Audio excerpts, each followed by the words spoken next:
साधक में 4 लक्षण हो तो संत की कृपा उसे प्राप्त हो जाती है। ते मय पीता किल चापले अर्व के दांते धृत कीणम के अनवर्तनी।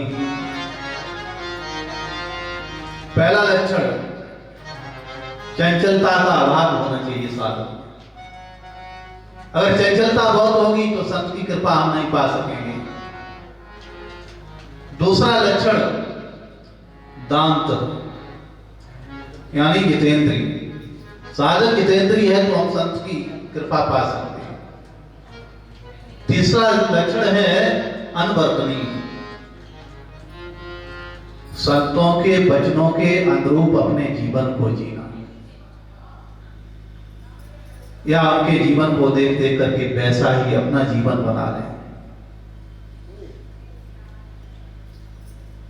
संतों के मुख से भगवान की कथा सुने और अपने आप को संतों की तरह ढालते जाएं।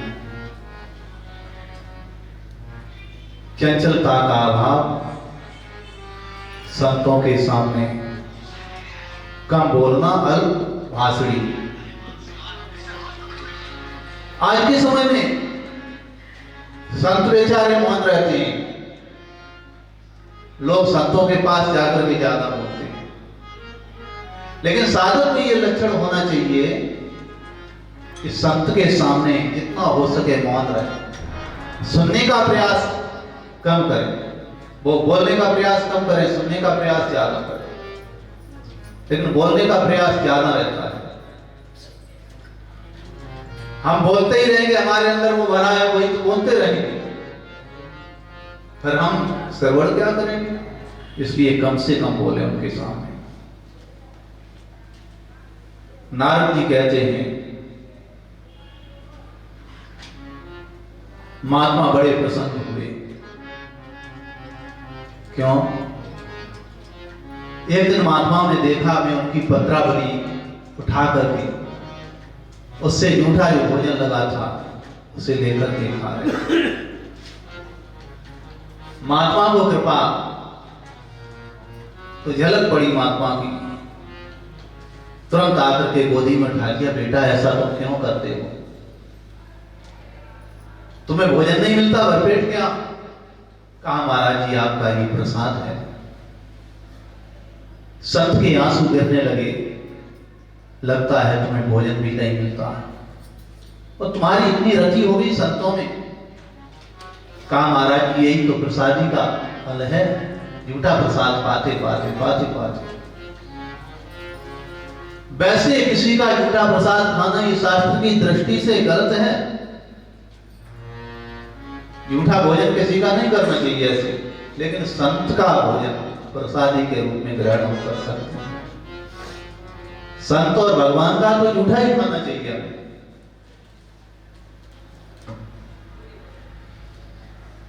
कई लोग कहते हैं घर में क्यों झूठा नहीं खाना चाहिए?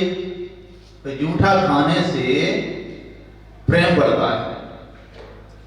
अगर हकीकत में ऐसी ही बात होती तो सबसे ज्यादा प्रेम होता कुत्तों में। एक एक पत्थर पर 4-4 कुत्ते लगे रहते हैं। अब वो क्या प्रेम से खाते हैं? पूंछ को उठा करके एक दूसरे के ऊपर भागते रहते। नारद जी का अंतःकरण जो मलिन हो गया था,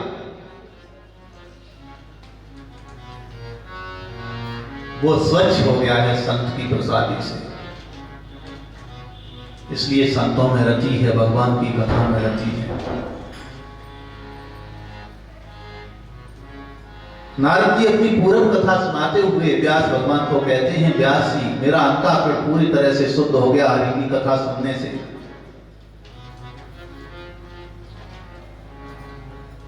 गुरु जी प्रसन्न हुए और प्रसन्न होकर के उन्होंने मुझे मंत्र दे दिया।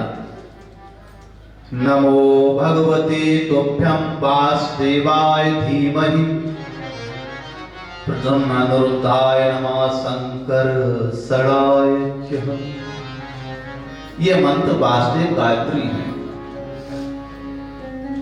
बस संतों के सामने खूब बैठ करके हम उनकी सेवा करते, कथा सुनते, और जब भी समय मिल जाता है तो इसी मंत्र का हम जाप करते। एक दिन की बात, एकदा निर्गतां गेहा दुहंतीं निषदां पथि। आकाश में बादल था, थोड़ी थोड़ी बूंदें भी पड़ रही थी। मेरी मैया हाथ में बाल्टी लेकर के गाय का दूध निकालने जा रही थी। गेहा दुहंतीं निषदां पथि। बेचारी को कुछ पता नहीं था, चलती चली जा रही थी। मार्ग में सरपोल स्पष्टता, उसे कुछ भी स्पष्ट दिखाई नहीं दे रहा था। चलती चली जा रही थी, एक सर्प पर पैर पड़ गया तो सर्प ने मेरी मैया को डस लिया। कृपणाम काल चोरता साथ, इस कृपण काल की भी ऐसी ही इच्छा थी। किसी ने जाकर कोई छोटे बच्चे को बताया कि लाला तेरी मैया खत्म हो गई है। जब मैया खत्म हो गई ये पता लगा तो नारद जी रोते रोते आए मैया के पास, सबके पास रोने लगे। महात्माओं ने समझाया, बेटा कोई किसी का नहीं होता, जिसका समय निश्चित होता अपने समय पर सब रहते हैं। तुम्हें इस प्रकार से शोक नहीं करना चाहिए।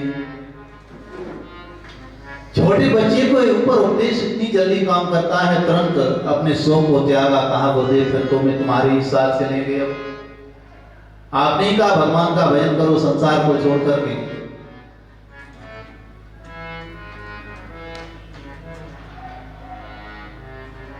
महात्माओं ने कहा ठीक है, अपनी माँ की अंत्येष्टि क्रिया करने के बाद जरूर आ जाना, मैं मिल जाऊंगा।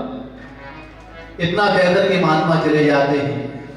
और माँ की अंत्येष्टि क्रिया करने के बाद नारद जी अनेक पहाड़ों को, नगर बस्तियों को लांघते हुए निकल जाते हैं।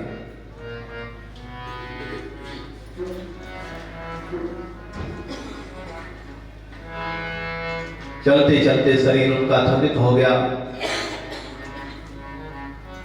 एक सरोवर उनको मिलता है, सरोवर के पास पहुंचते हैं, वहां पर स्नान किया। स्नान करने के बाद में थकान मिट गई। जब थकान मिट गई तो भगवान का ध्यान करने के लिए बैठ गए। उसी समय नारद जी को आकाशवाणी हुई, हंतास्मि जन्मनि भवान द्रष्टुमिहार्हति अविपक्कसायाणां दुर्दशोऽहं कोयोगिनाम्। कहा आकाशवाणी ने, नारद जी अभी तो तुम अधकचरे योगी हो, अभी तुम्हें बहुत भजन करना होगा, तब मेरा दर्शन होगा।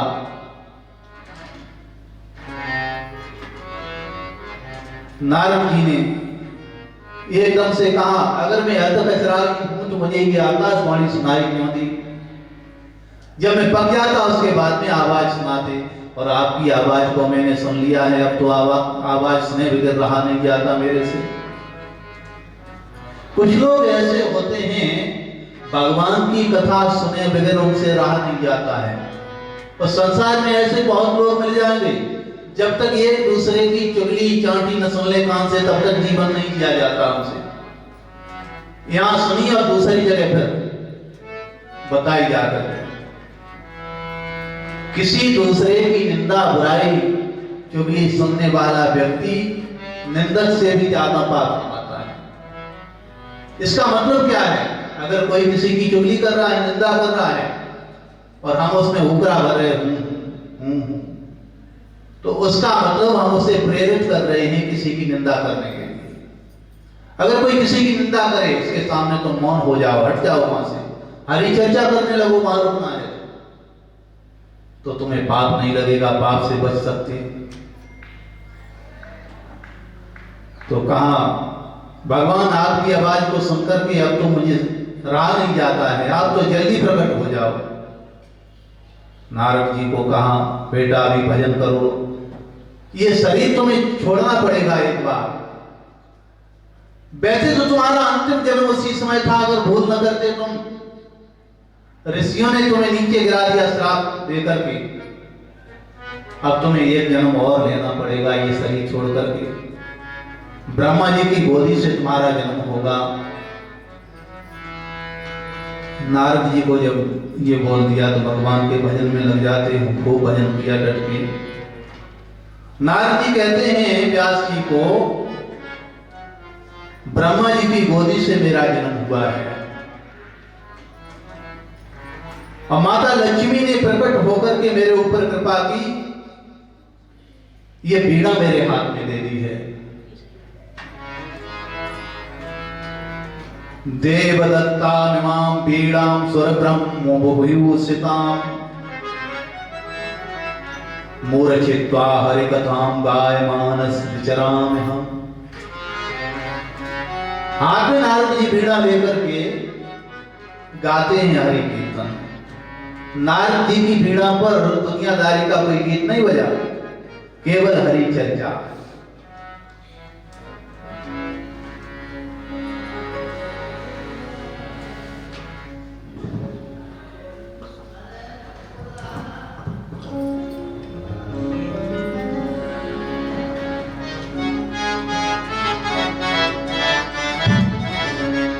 नारायण नारायण नारायण, श्रीमन नारायण नारायण नारायण, नारायण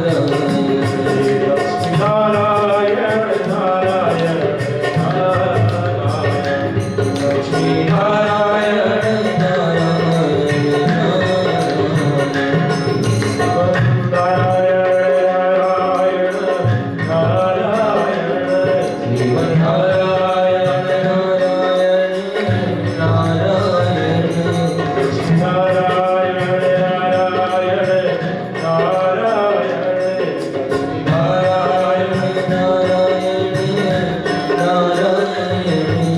नारायण नारायण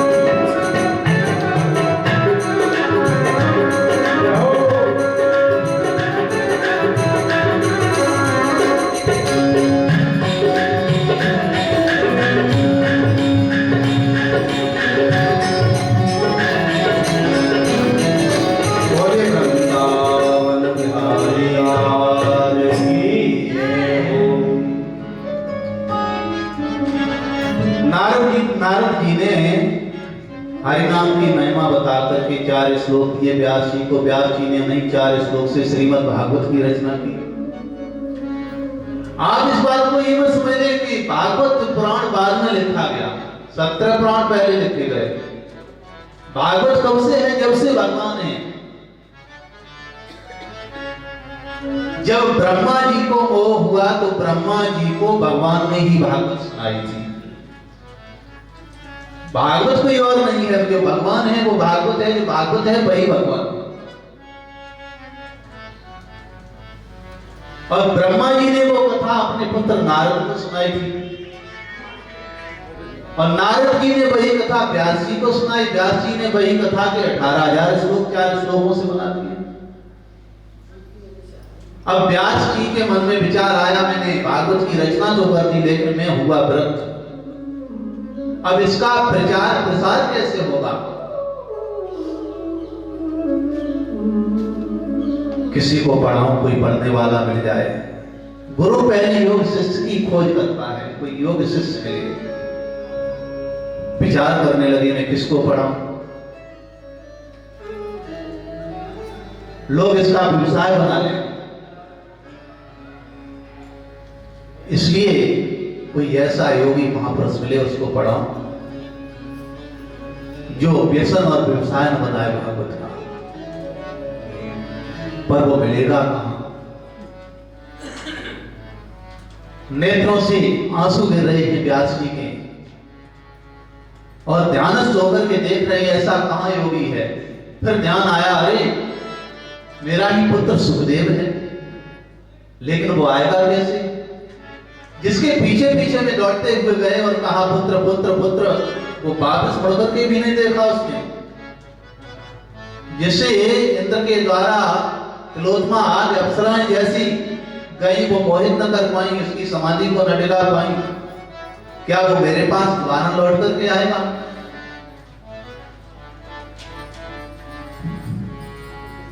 कुछ नमूना दिया, नमूना देकर के कहा अपने शिष्यों को, जाओ ये मंत्र भागवत जी के गुनगुनाया कर। जिसमें तुम वन समीप लेने के लिए जाते हो,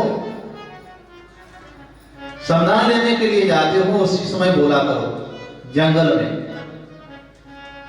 व्यास जी को पता था कहीं जंगल में सुनने वाले मिल गए तो तुरंत खींचे चले आएंगे।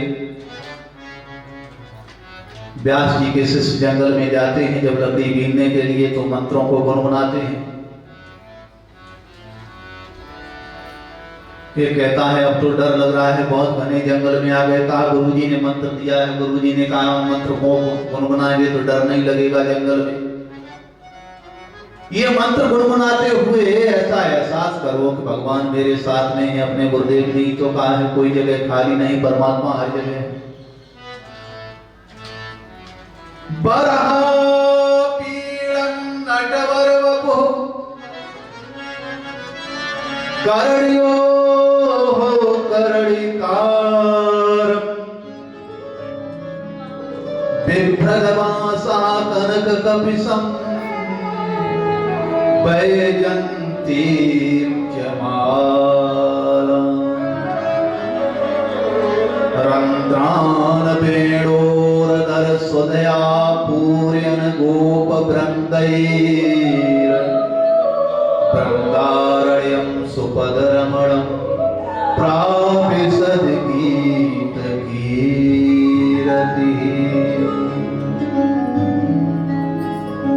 जैसे ही गुनगुनाया, सुखदेव भगवान के कान में आवाज पड़ी। बैठे थे समाधि में, खुल गए नेत्र। ओहो बरहा पीड़म, इतना कोई सुंदर है नटवर वप।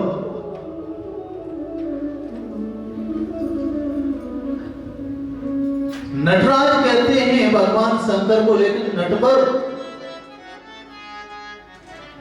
कि नटोबर नागर नंदा भजोरे मन गोविंदा। नटोबर नागर नंदा भजोरे मन गोविंदा। नटोबर नागर नंदा।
सोने का मुकुट धारण करते हैं, उसमें मयूर पिंछ लगा हुआ है,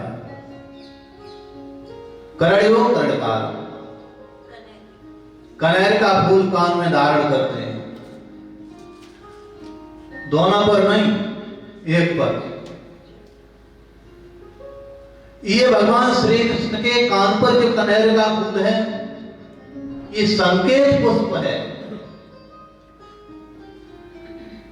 जब भगवान श्री कृष्ण गैया लेकर के निकल करके जाते हैं, अब सबके सामने मर्यादा है, गोपियां बेचारी पूछ नहीं सकती, कोई नई बहू आई है कैसे पूछे, सब बड़े बूढ़े खड़े हैं। भगवान श्री कृष्ण उसके मन की बात समझ जाते हैं, बेचारी किधर आज टकटकी लगा के देखेगी मुझे, किधर से मेरा प्राकट्य होगा। इसलिए भगवान श्री कृष्ण कनेर का पुष्प उठा करके कान पर रखते हैं और गोपी को इशारा मिल जाता है, गोपी आज मैं इधर वाले वन में जा रहा हूं गैया चराने के लिए। जब इधर जाना होता है तो इधर वाले पर रख लेते हैं, ये संकेत पुष्प है भगवान का। बिभ्रदवासः कनक कपिशं बैजंती जमान, सोने का मुकुट है, बैजंती माला गले में। बैजंती माला यानी भक्तों की माला।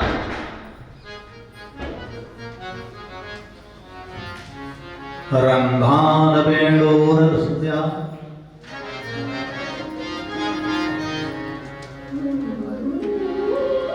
बंसी को जब होठों पर धर के बजाते हैं, आवाज सुनकर के सभी मोहित हो जाते हैं। बोरियन गोप वृंदई,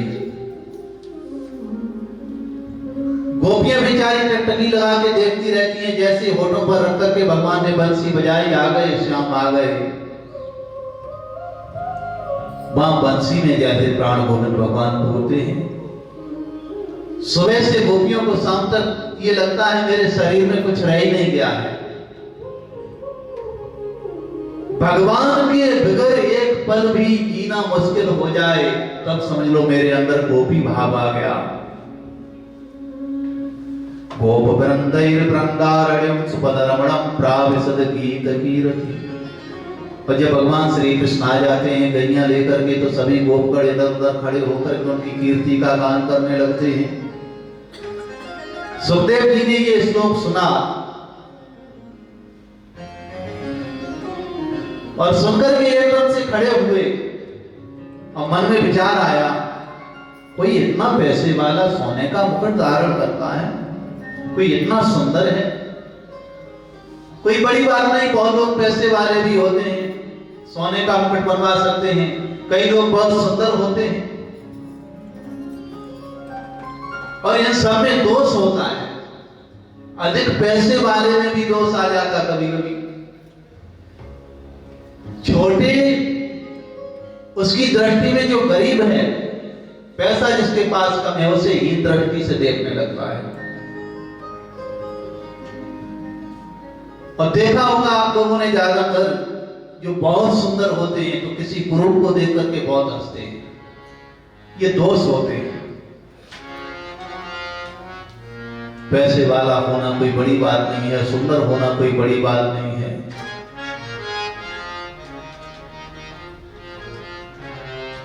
कीर्ति तो लोग गा सकते हैं, कोई ऐसा काम समाज के सामने दिखा दे, हम भले ही काली रात्रि में अंधेरे में हम कुछ भी करते रहे, कुछ वीडियो ऐसे बनवा के डाल दे हम। कल ही एक मेरा बच्चा चर्चा कर रहा था, विनोदी भाषा बोलने की आदत है उसको थोड़ी, कि गुरुजी लोग जाते हैं, पंक्ति कहीं चल रही है और बस खड़े हो जाते, भोजन ठीक बना, बताओ महाराज जी और क्या लेकर के आए, और वहीं से फोटो भी अपना करा के डाल दी फिल्म। और जैसी वीडियो देखा, महाराज जी आजकल आप कहाँ हैं, तो वृंदावन में छोटा पूरा भंडारा करना था, बस छोटा भंडारा करा रहे थे, करा रहा कोई और फोटो अपनी डाल रहे, गुरु जैसे कृष्ण। तो ऐसे भी लोग झूठी भी कीर्ति का गान कर सकते हैं।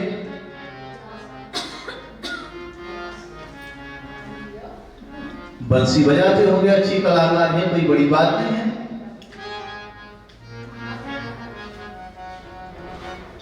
कोई ये जरूरी ही थोड़ी है कोई सुंदर हो, ऊपर से पैसे वाला हो, स्वभाव भी अच्छा हो।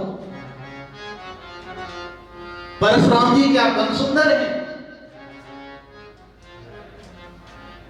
परशुराम जी जब निकलते थे तो कोट कोट कामदेव बन आ जाते थे,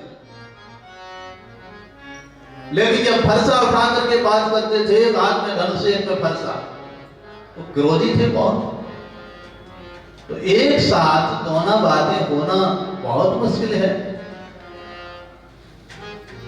स्वभाव भी सुंदर चाहिए, स्वभाव अच्छा नहीं है तो बात नहीं बनती है। तो बुलाया यहां आवश्यों, तुरंत व्यास जी के शिष्य पास में पहुंच गए, कहा आप लोगों ने बड़ा सुंदर गीत गाया, बहुत सुंदर गाया है। तो दोनों प्रसन्न हो गए, उत्साहित हो गए। अगर गाने वाले कलाकार कोई कह दे बहुत सुंदर गाते हैं तो उनका उत्साह वर्धन हो जाता है और अच्छा गाने लगते हैं। अगर कोई गाने वाला राग मस्ती में गा रहा और सुनने वाला मुंह बना रहा है, मैं क्या गा रहे मेरी समझ में नहीं आ रहा, तो बेचारा गाना ही भूल जाता है। गाने वाले ये कलाकार कहते हैं हम लोगों के दो दुश्मन होते हैं, एक तो जो जानता है बढ़िया राग गा रहा है, फिर भी आ और बा उसके मुख से नहीं निकलती है, वो उसका दुश्मन है कलाकार। और दूसरा वो है दुश्मन उसका जो उसे कुछ पता ही नहीं और बोल रहा है बा बा बा बिना सोचे समझे। दोनों ही ये दुश्मन होते हैं कलाकार। क्या महाराज जी आपको अच्छा लगा? कहा बहुत अच्छा लगा, सुंदरता का वर्णन किया है आपने, बड़ी अच्छी बात है, लेकिन स्वभाव का वर्णन करके सुनाइए जरा, स्वभाव कैसा है उनका। दूसरा श्लोक बोला, स्वभाव कैसा है? अहो बकीयम स्तन कालकूटम जिज्ञासयापाय यद्यपि साध्वी लेभे गतिं दातृ चितां ततुन्यं कंबा दयालुं शरणं ब्रजेम। गोविंद भगवान का स्वभाव कितना सुंदर है। अहो बगियम, उस पूतना को तो देखो, काली कलूटी थी और ऊपर से पाउडर की पॉलिश करके सुंदर बन के पहुंच गई। अहो बगियम स्तन कालकूटम, ऊपर से सुंदर चोली पहन रखी थी, सजी धजी जा रही थी, स्तन पर कालकूट जैल को लगा रखा था। स्तन कालकूटम जिज्ञास्यापाय यद्यपि साध्वी, उसके मन में क्या इच्छा थी? आंचल से ढका हुआ स्तन उसके मुख में दूंगी और पीते ही गोविंदा नमो नमः उसकी हो जाएगी। भगवान श्री कृष्ण को उसका ये भाव बड़ा पसंद आ गया। कहा भले ये मारने की नियत से आई हो, लेकिन काम तो वही करने के लिए सोच रही है जो मेरी मैया करती है। प्रसन्न हो गए भगवान। जिज्ञास्यापाय यद्यपि साध्वी लेभे गतिं दातृ ततुन्यं कंबा दयालु शरणं ब्रजेम, जो अपनी माता को बाद में गति देने वाले थे, वो गति पहले पूतना को दे दी। ऐसे मेरे गोविंद भगवान का स्वभाव है। जब स्वभाव सुना, सुखदेव जी आसन से खड़े हुए और कहा ये संहिता कौन सी है जिसके तुम मंत्र बोल रहे हैं? कहा संहिता का नाम है श्रीमद् भागवत महापुराण। कहा इसका जो नाम पहली बार मैं सुन रहा हूं। कहा कैसे आप नाम सुनते? अभी अभी इसकी रचना हुई है। रचयिता कौन है? रचयिता है वेद व्यास। वो मेरे पिता पिताजी का नाम सुनते ही बड़े प्रसन्न हो गए और कहा तो मैं अपने पिताजी के पास जाऊंगा और जाकर के प्रणाम करके कहूंगा अब मुझे भागवत संहिता पढ़ाइए, जिसे स्वयं व्यास जी न खींच करके ला सके, उसे भागवत जी के केवल 2 मंत्र खींच करके ले आए। पिताजी के चरणों में मस्तक टेका और कहा पिताजी अब मैं पढ़ने के लिए आया हूं आपके पास, मुझे भागवत पढ़ाइए।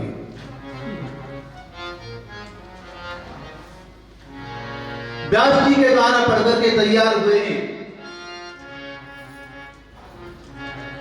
जब पढ़ करके तैयार हुए तो ये भी इच्छा मन में थी कोई सुनने वाला मिले।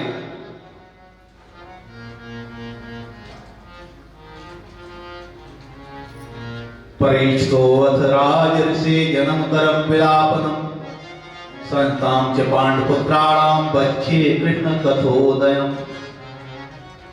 यहां से श्रीमद् भागवत में परीक्षित के जन्म कर्म की कथा आती है।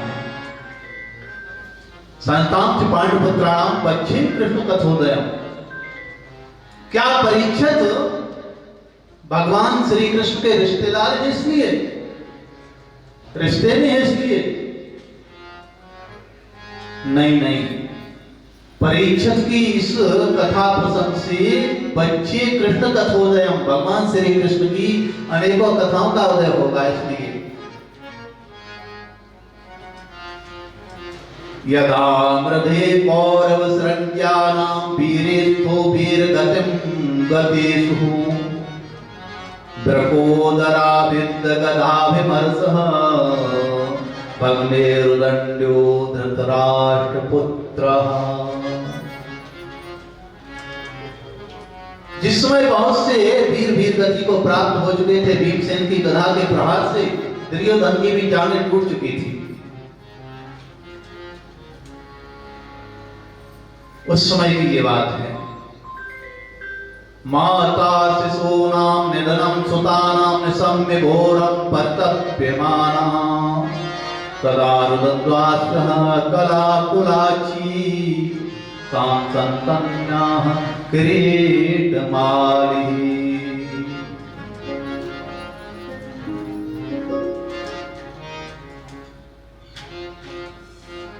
माँ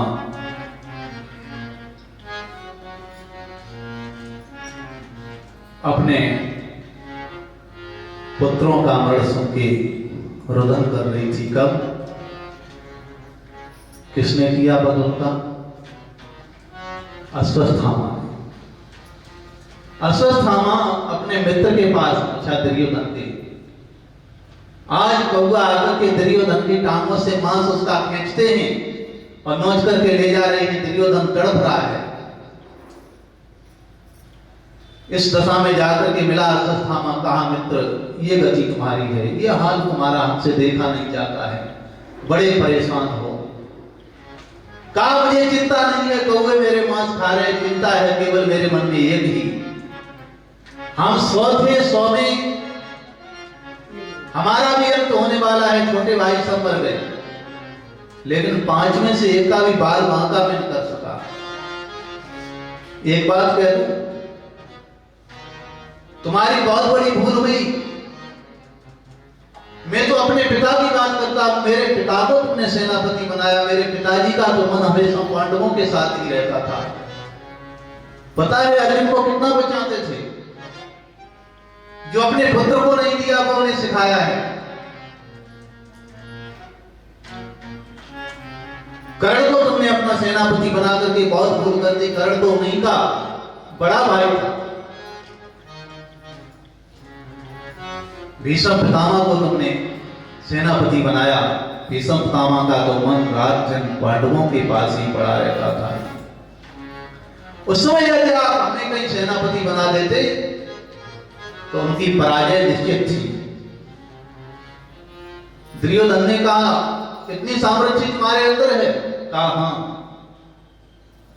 तो अभी कुछ नहीं बिगड़ा है, अभी तो मैं जिंदा हूं, मेरा अधिकार है, मैं तुम्हें सेनापति बनाता हूं, तुम्हें ये अधिकार देता हूं।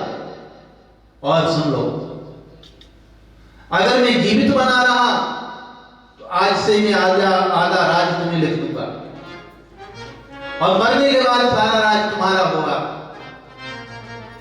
अश्वत्थामा को ये लालच लग गया।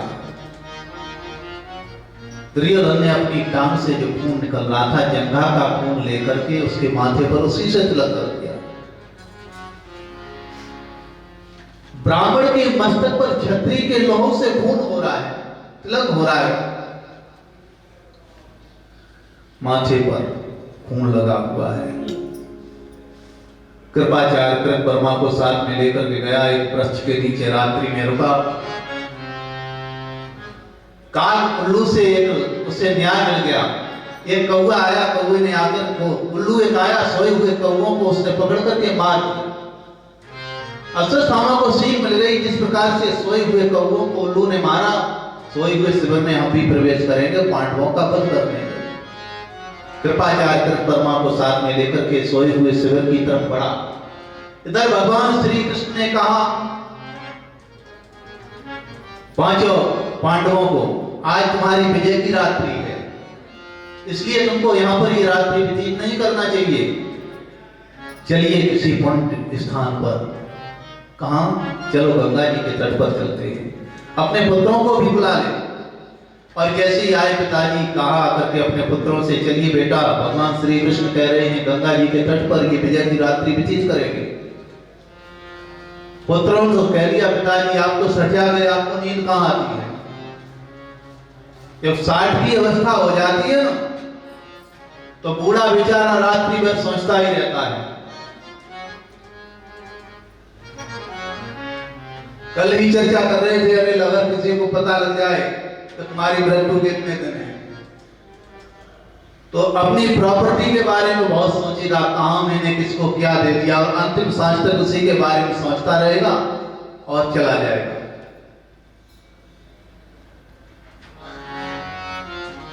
तो आप तो सठा गए, आपको नींद नहीं आती है, मैं तो जवान हूं, मुझे नींद का नशा चढ़ा है, मैं कहीं जा नहीं सकते, सोने दीजिए पिताजी, आप जाइए। भगवान कृष्ण के साथ में पांडव पहुंचे हैं। अश्वत्थामा ने सोए हुए शिविर में प्रवेश करके पांचों पांडव ही समझ करके पांचों पांडव पुत्रों की हत्या कर दी और उनके मस्तक को लेकर के झोली में पहुंचा है और दुर्योधन के सामने रखे। कहो मित्र, तुम एक पांडव की बात करते थे, बोलो किसकी खोपड़ी पहले तुमको चाहिए? दुर्योधन इतना जला हुआ था, इस भीम ने मेरी जानें तोड़ी हैं, पहले मुझे उसी का मस्तक लाओ। मस्तक निकाल करके दिया, वो भीम का नहीं, भीम के पुत्र का मस्तक था। और जैसे उसने पकड़ा, दुर्योधन ने गुस्सा में आकर के दबाया तो खोपड़ी टूट गई। और जैसे ही खोपड़ी टूटी, कहने लगे अश्वत्थामा तूने बहुत निंदनीय काम किया है, ये भीम की खोपड़ी नहीं हो सकती है, जिस पर मैंने हजारों गधाओं का प्रहार किया, खोपड़ी में जरा सा खून भी नहीं आया, और मैं हाथ में दबाऊं खोपड़ी टूट जाए। अरे तूने बहुत बुरा किया है, तूने तो मेरे भतीजों का ही वध किया है। न तो अब हम जीवित रहेंगे, मेरे बाद पांडवों को भी जाना होगा। जो अंतरिक्ष संस्कार करने वाले थे उनका ही तूने वध कर दिया। इतना दुखी हुआ दुर्योधन ने अपने प्राणों को त्याग दिया। भगवान कृष्ण पांडवों के साथ में आए। माता शिशूनां निधनं सुतानां निशम्य घोरं परितप्यमानः।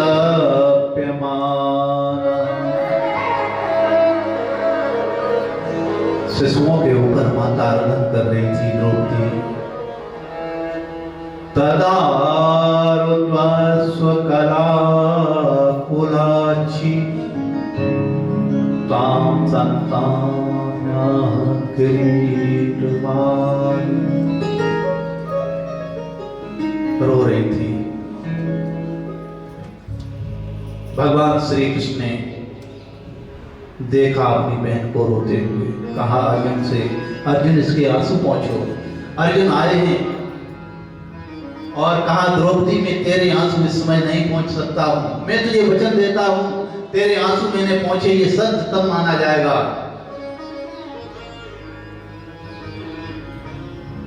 जब हम तेरे बच्चों को मारने वाले के मस्तक को काट कर उसके लहू से तुझे स्नान कराऊंगा।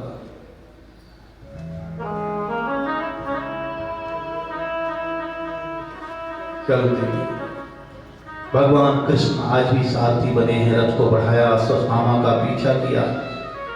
अश्वत्थामा रथ से उतर करके भागने लगा।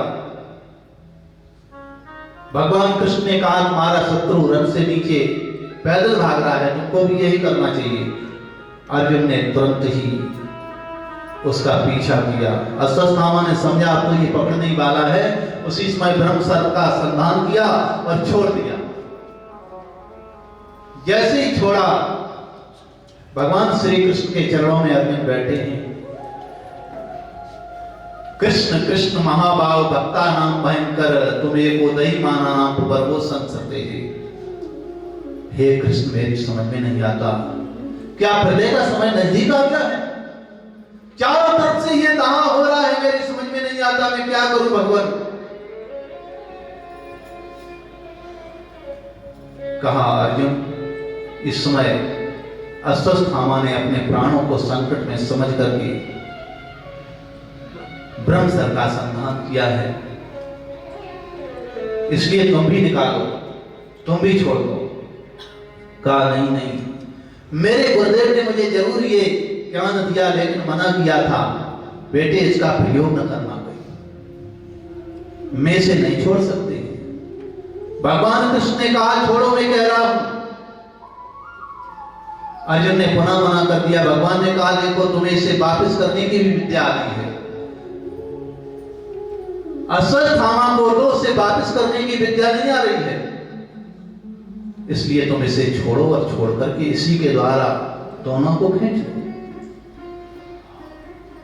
तुरंत अर्जुन ने छोड़ा बाण, दोनों की शक्ति शांत हो गई। अश्वत्थामा को पकड़ा और पकड़ करके रथ के पीछे बांध करके द्रौपदी के सामने लेकर के आए। भगवान कृष्ण ने कहा अब इसका सर काटो, वचन देकर के गए थे ना। द्रौपदी की तरफ देखा, द्रौपदी क्या कहती है? द्रौपदी ने जब देखा ये दृश्य, तथा हृतम पशुवत पाशुबद्ध वामं मुखं कर्मस्कुप्सतेन, ऐसा निंदनीय कर्म करके बेचारा गया है, इसलिए पशु की तरह, वो भी एक बलि के पशु को जैसे बांध करके रखा जाता है वैसे बांध करके इसे रखा है। और बेचारा निंदनीय कर्म करने के कारण इधर उधर देख भी नहीं सकता है। देखो तो उसकी दृष्टि कैसे नीचे उसके चरणों पर लगी पड़ी है। नृच्छ कृष्णापकृतम गुरु सुतम,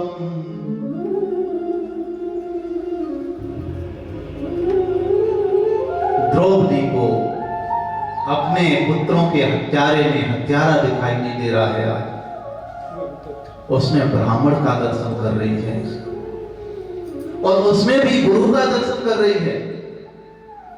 कह रही है अर्जुन, हकीकत में तो माता एक पुत्र को जन्म देने के लिए गौनी के समान होती है, पिता ही पुत्र के रूप में प्रकट होता है। तो इसे तुम अपने गुरु के स्थान पर ही देखो, ये अश्वत्थामा नहीं तुम्हारे गुरु भी खड़े हैं। मतलब द्रौपदी ने कहा इसे छोड़ दे। उवाचा संतस्य बंदना नयनम सती, मैं आपसे प्रार्थना करती हैं, वंदना करती हैं, छोड़ दीजिए इनको। एक बार नहीं दो बार का, उच्चताम इसे मुक्त करो, मुक्त करो। क्यों? ब्राह्मणों ने तरह, ब्राह्मण तो वर्ण का गुरु होता है, इसका वध न करो, छोड़ दो इसे। भीम ने कहा अर्जुन की तरफ देख करके, अरे भैया तुझे ये काम करने में डर लग रहा हो, संकोच लग रहा हो, तेरे हाथ कांप रहे हो तो मुझे ला तलवार में इसकी गर्दन काट। युधिष्ठिर जी कह रहे हैं भैया ये अन्याय नहीं होना चाहिए। अपने आंगन में किसी का वध ऐसे नहीं किया जाता है।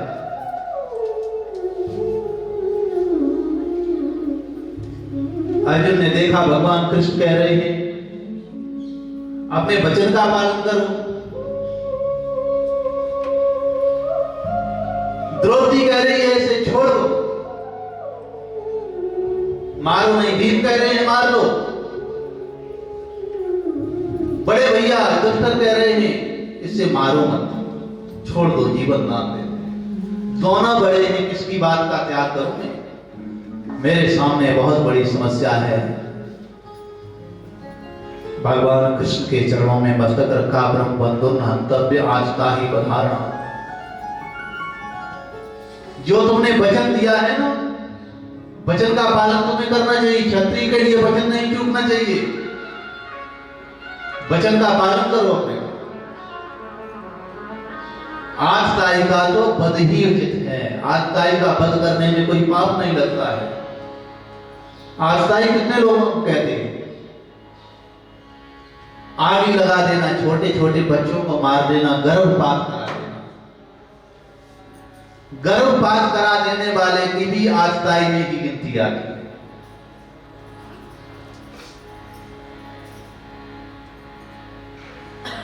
भगवान कृष्ण ने कहा ऐसा करिए, आप अपने वचन का पालन करिए। आजताई का काम किया है, इसलिए मृत्यु का अधिकारी है। ब्राह्मण है, इसलिए ऐसा करिए, मृत्यु न करिए, इसकी चोटी को काटिए, अपमान कर दीजिए। यद्यपि ददत दारु दफनाना, सबसे कठिन जात अपमान। अपमान को व्यक्ति जितने बार याद करता है उतनी बार उसे मरना पड़ता है।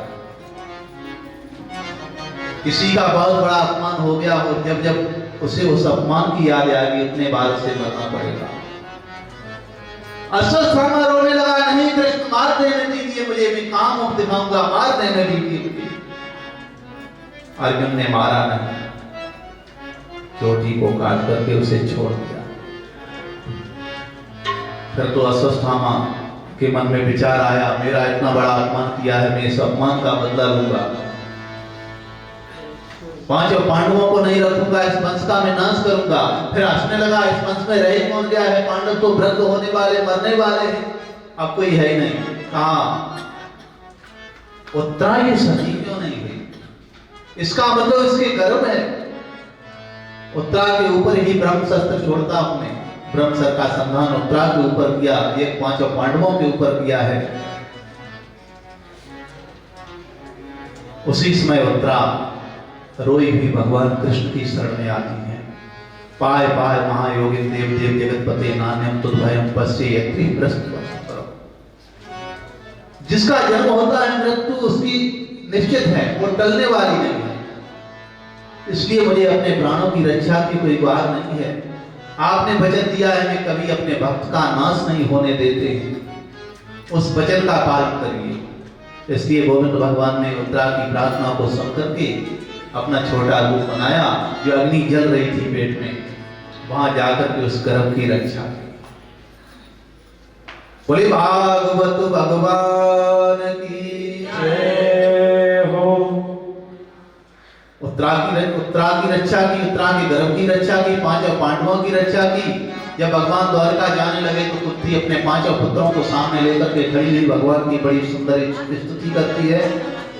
और स्तुति को सुनकर के भगवान कृष्ण वापस लौट आए हैं।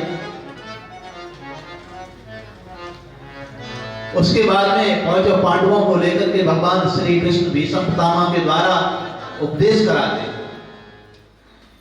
पांचों पांडवों को उपदेश करने के बाद पितामह ने अपना प्राण शरीर छोड़ दिया।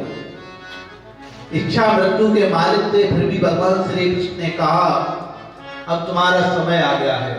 उसी समय हाथ जोड़ करके कहा सारे शरीर से बावड़ खट खट करके निकल गए और सामने खड़े हुए थे भगवान। हे कृष्ण, हे गोविंद, मैं क्या करूं? मुझे इच्छा मृत्यु का वरदान प्राप्त है। यदि हम इस तरीके से अपने शरीर को छोड़ता हूं तो आत्महत्या का पाप लगेगा। भगवान कृष्ण ने कहा, तुम्हें आत्महत्या का पाप नहीं लगेगा, तुम मन और वाणी को मुझ में लगा दो, शरीर अपने आप छूट जाएगा, छोड़ना नहीं पड़ेगा। शरीर में आसक्ति लोग रखते हैं, लेकिन समय ऐसा आता है उसे छोड़ने की कोई इच्छा नहीं करता है। एक दिन ऐसा होता है, अपने आप ही छूट जाता है। बोले भागवत भगवान की जय हो।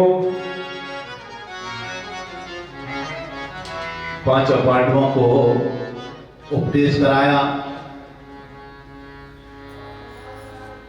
और भगवान ने अब द्वारका जाने के लिए बड़े भैया से कहा, बड़े भैया मुझे द्वारका, वहां भी द्वारका वासी याद आ रहे हैं, वो भी मेरी याद कर रहे हैं।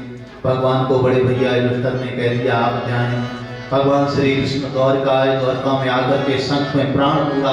यहाँ द्वारका वासियों के सभी शरीर में प्राण का संचार हो गया और एक ही मुहूर्त में भगवान श्री कृष्ण ने सबको एकांत में मुलाकात की।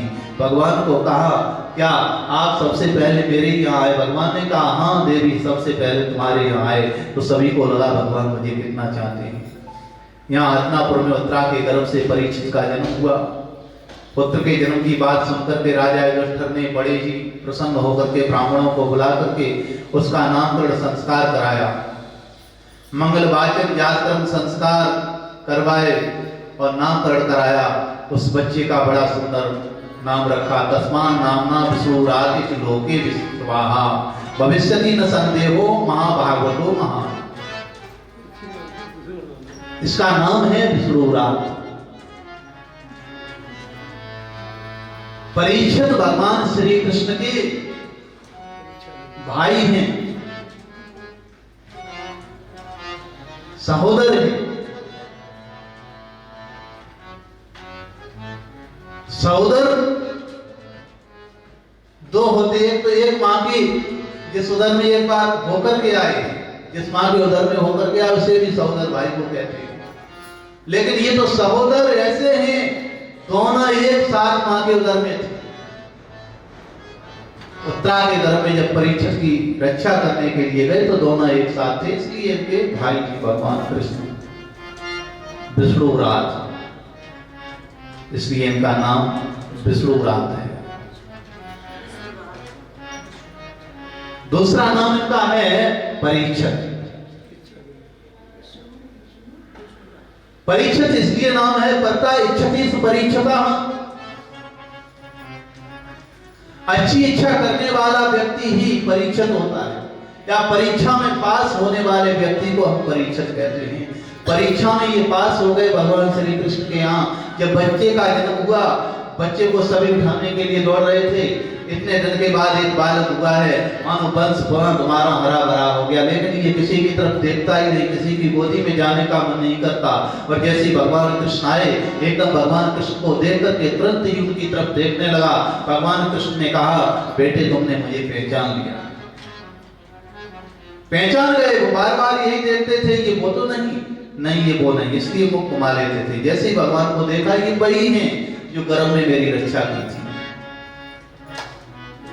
बोले लक्ष्मी नारायण भगवान की जय हो। फिर तो परीक्षित बड़े हुए, पांडवों ने उनको राज दे दिया और सारे नियम बता करके गए हैं। हिमालय में जाकर के पांचों पांडव द्रौपदी ने प्रवेश किया। उसके बाद परीक्षित दिग्विजय करने के लिए निकलते हैं। वहां पर धर्म और पृथ्वी के साथ संवाद होता है। उसके बाद एक दिन मुकुट को धारण करके जंगल में शिकार करने के लिए जाते हैं, तो भूख और प्यास से पीड़ित होकर के लोमस ऋषि के गले में एक मरा हुआ सर्प डाल देते हैं, तो उनके पुत्र के श्राप के शिकार हुए। शृंगी ऋषि ने उन्हें 7वें दिन मरने का श्राप दिया। बोले भागवत भगवान की जय हो। अब भाई, श्रीमद् भागवत की कथा के लिए कम से कम 10.5 घंटा तो चाहिए, तब कुछ सुनाया जा सकता है। अब 2-3 घंटे में तो केवल अड़के होती हैं। चलो भगवान का नाम जितना निकल जाता मुझसे उतना ही सही, कम से कम थोड़ा समय। बोले भागवत भगवान की जय हो। तो कल से ठीक समय पर कथा अपनी शुरू होगी और समय हो चुका है।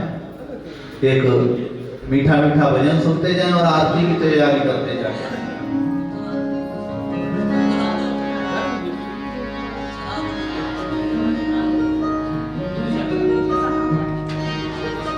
वृंदावन बिहारी लाल की जय। जय जय श्री राधे श्याम।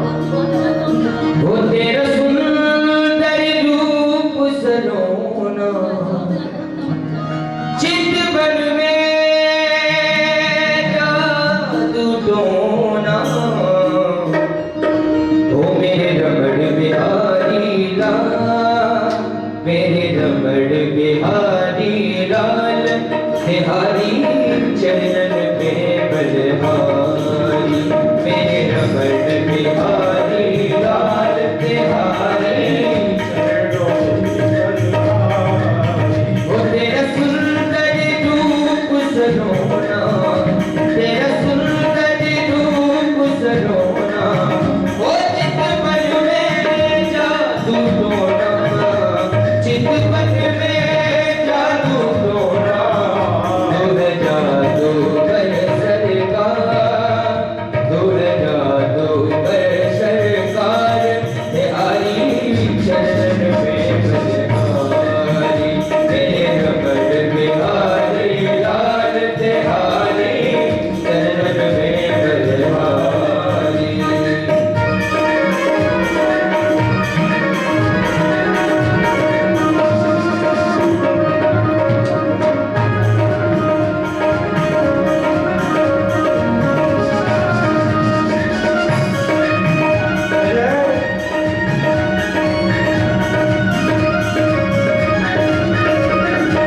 अधरों पे मुस्कान भरी, नैनों में मस्ती छाई। अधरों में मुस्कान भरी, नैनों में मस्ती छाई। सुंदरता के सागर हो तुम, जान तेरी परछाई। प्यारे सुंदरता के सागर हो तुम, जान तेरी परछाई। तुम हो खुशियों भरा खजाना, तुम हो खुशियों भरा खजाना। ओ दिल हो जाए तेरा दीवाना, दिल हो जाए तेरा दीवाना। तुझे देखे जो एक बार, बिहारी चरण में बलहारी। मेरे रमण बिहारी लाल, बिहारी ओ राधा रमणा प्यारो राधा रमणा, राधा रमणा प्यारो राधा रमणा। ओ राधा रमणा प्यारो राधा रमणा, राधा रमणा प्यारो राधा रमणा। राधा रमणा प्यारो राधा रमणा, राधा रमणा प्यारो राधा रमणा। ओ राधा रमणा प्यारो राधा रमणा, राधा रमणा प्यारो राधा रमणा। ओ राधा रमणा प्यारो राधा रमणा, राधा रमणा प्यारो राधा रमणा। ओ राधा रमणा प्यारो राधा रमणा।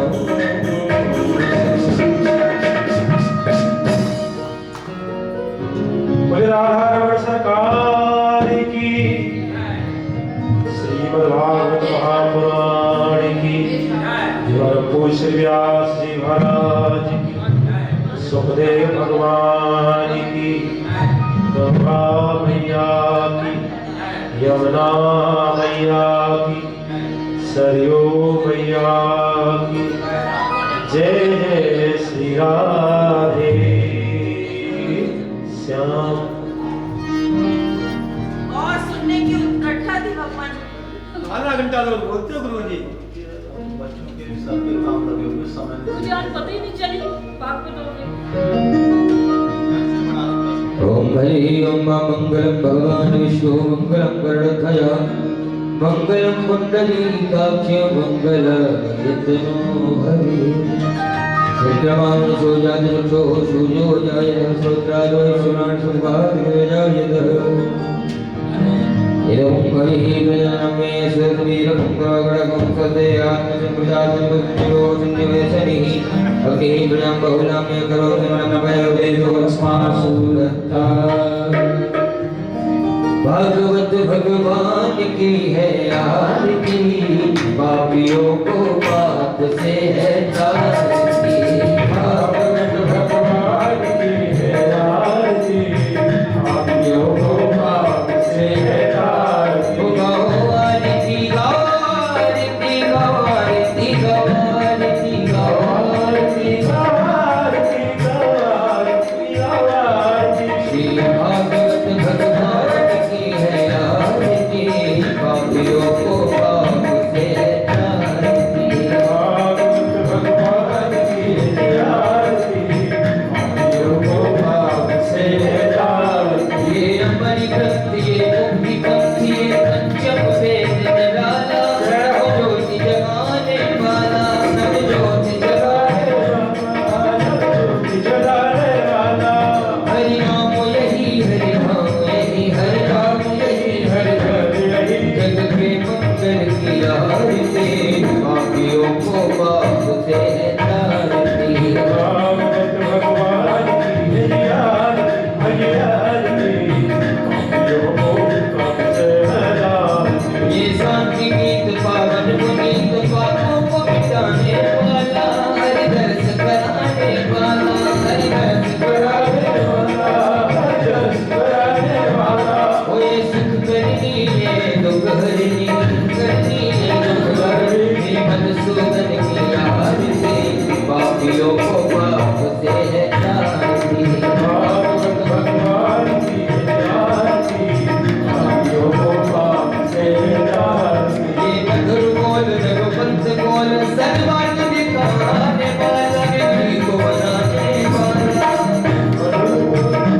ओ बिगड़ी को बनाने वाला बिगड़ी को बनाने वाला श्री राम यही घनश्याम यही श्री राम यही घनश्याम यही प्रभु की महिमा की आरती पापियों को पाप से तारती भागवत भगवान की है आरती पापियों को पाप से तारती कर्पूर गौरम करुणावतारम संसारसारम मुनिवेदनम सदा वसन्तं विद्यारविन्दे तवं भवानी शैवं नमामि शैवं नमामि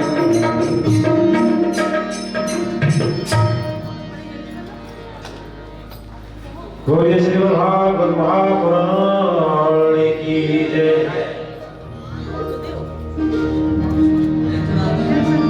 आपने तो सुने